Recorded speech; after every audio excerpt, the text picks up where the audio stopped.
आज का विषय जो लेके आई हूँ मैं, वो सबके मन में कभी भय भी पैदा करता है, या सब कोई डरता है या कोई तो उनसे भागता है।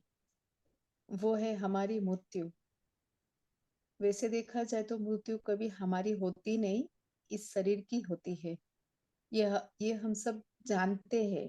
जो भी हम ध्यान करते हैं, सभी इस तथ्य को स्वीकार ही कर चुके हैं कि कभी हमारी तो मृत्यु होती नहीं।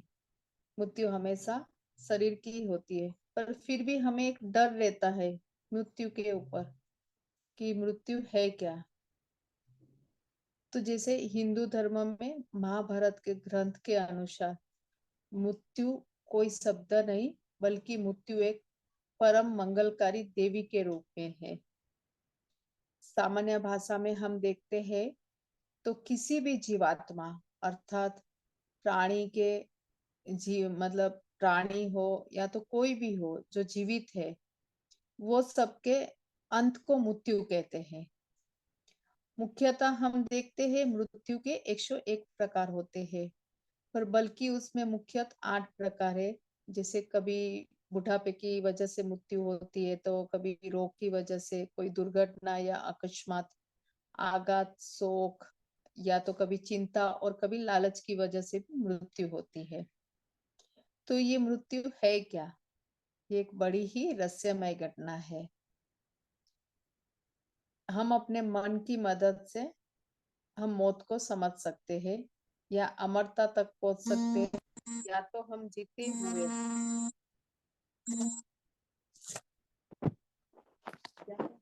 जीते हुए मृत्यु का अनुभव कर सकते हैं। क्या ये हो सकता है? हमारे मन को हम हमेशा सोचते रहते कि मृत्यु के बाद कहाँ जाएंगे, क्या होगा, कैसा होगा, पर हम मृत्यु को अनुभव नहीं कर सकते। बाकी सब अनुभव कर सकते हैं, पर जीते जी हम उनका अनुभव नहीं कर सकते।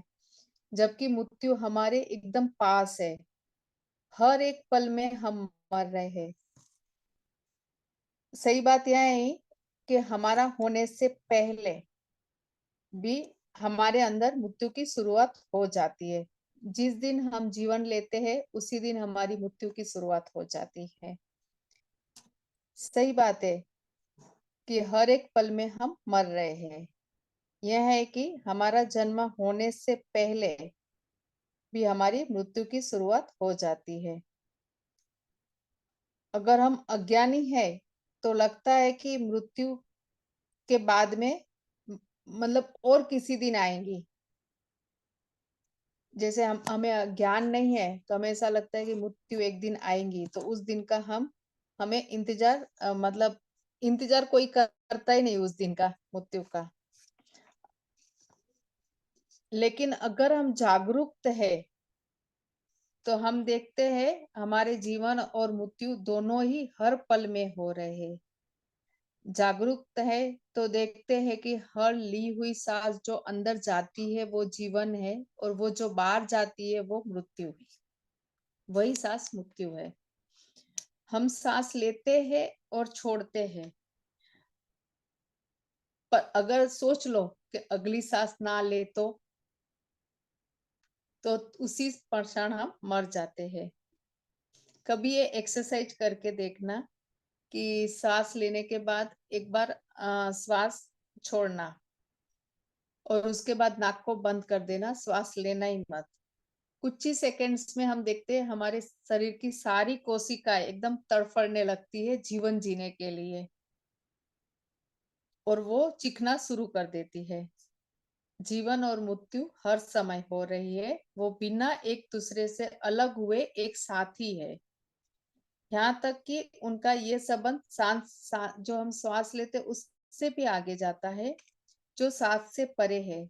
सांस तो बस एक सहायक भूमिका निभाती है, वास्तविक काम तो उनका ऊर्जा का है, जिसे हम प्राण शक्ति कहते हैं, और जो हमारे भौतिक अस्तित्व को काबू में रखती है। अगर हम अन्य जीवों की तरह होते तो मृत्यु के बारे में बिल्कुल ना सोचते, पर जब हमें मानवीय बुद्धि मिली है तो ऐसे महत्वपूर्ण पहलू को अनदेखा कैसे कर सकते हैं। यहाँ लाखों साल रहने के बाद भी मनुष्य मृत्यु के बारे में कुछ भी नहीं जानता। हम जीवन के झमेलों के बारे में जानता है, जैसे इन्होंने मेरे साथ ऐसा किया, ये इनके साथ मेरी नहीं पट्टी, ये मेरे दुश्मन है, ये मेरे दोस्त है। ऐसे जीवन के जो सारे झमेले है, उनके बारे में बहुत कुछ जानते हैं। पर जीवन के बारे में हम क्या जानते हैं कि जीवन क्या है? नहीं। मूल रूप से ये परिस्थिति इसीलिए आई है क्योंकि इस ब्रह्मांड में हम कौन है इसकी समझ ही हमने खो दी है। हम जिस सौर प्रणाली में है, वो अगर कल गायब भी हो जाए तो बाकी के ब्रह्मांड को इसका पता भी नहीं चलेगा, क्योंकि ये सौर प्रणाली एक कण के जैसी है और इस छोटे से कण जितनी सौर प्रणाली में हमारी धरती एक सूक्ष्म परमाणु जैसी है। मरने का डर नहीं है तो कोई हमें काट के हमारे टुकड़े भी अगर कर दे हमारे पूरे शरीर के, तो भी हमें कुछ नहीं होगा और हमारी मृत्यु नहीं होगी। मृत्यु को हम जैसे देखते हैं तो वो एक अद्भुत घटना है। इससे कई चीजें खत्म हो जाती है।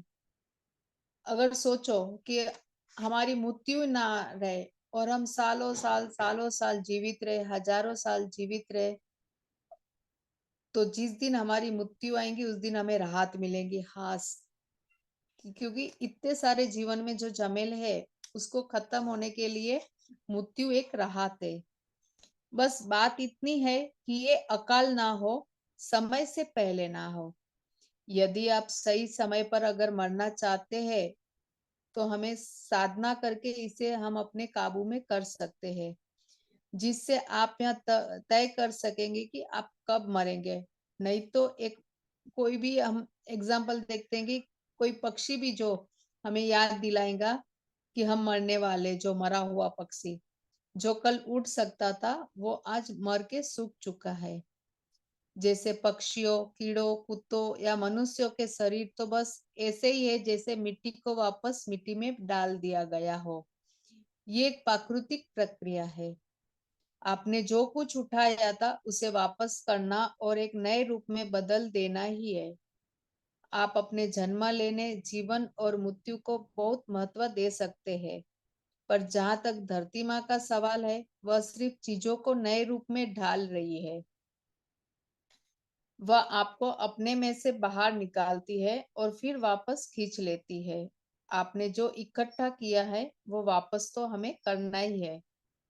हम किसी से कुछ भी लेते हैं तो उसे तो वापस करना ही होता है। वैसे ही मृत्यु जीवन की आधार रेखा है। जब तक जीवन का अनुभव बहुत ज्यादा वास्तविक लगता है, तब तक हम विश्वास ही नहीं कर पाते कि यह सब ऐसे ही खत्म होने वाला है।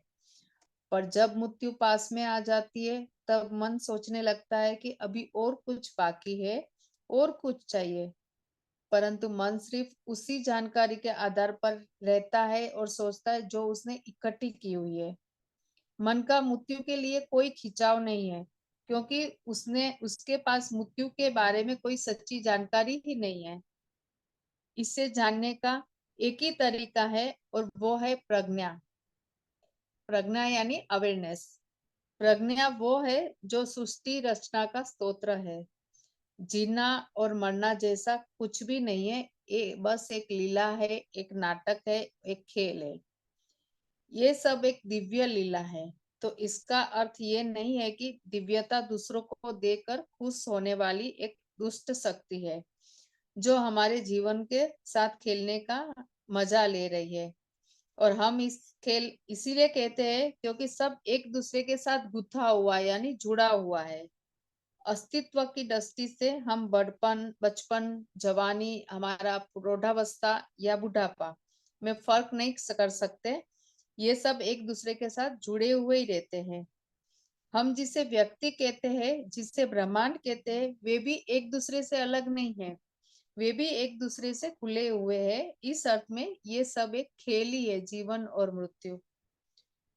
प्रज्ञा समाज का वो आयाम है जो आपको जीवन, उसके स्वभाव और उसके स्तोत्र तक पहुंचा देता है। ये अलग अलग चीजें नहीं है, ये बस अलग अलग हमारे नाम है। जो हमें जीवन को देते हैं। यहाँ कोई ऐसा स्तोत्र नहीं है, कोई अभिव्यक्ति नहीं है, ये बस एक ही है, जीवन और मृत्यु जैसी कोई चीज ही नहीं है। यहाँ ना तो जीवन है और ना ही मृत्यु, ये बस सब एक खेल है और हम सब इस पर एक खेल खेलते हैं और फिर किसी दिन रुक जाते हैं। जीवन खेलता है, रुकता है, फिर खेलता है, फिर रुकता है, पर मूल जीवन खास गतिविधि नहीं है। ये एक अद्भुत घटना है जो बस यहाँ है। ये सृष्टि रचना की पृष्ठभूमि है और सृष्टि रचना का स्तोत्र है। नश्वरता व मृत्यु को अनदेखा करना सबसे बड़ी अज्ञानता है। मृत्यु और उसके परे जो कुछ है, वो कोई ऐसा रहस्य नहीं है जो कहीं स्वर्ग या नर्क में छुपा हो। ये यही है और अभी है। यानी हमारा जो जीवन है वही हमारी मृत्यु है। तो थैंक यू, मेरा जितना ज्ञान था उतनी बात की। अभी आगे का मृत्यु के ऊपर सर बताएंगे।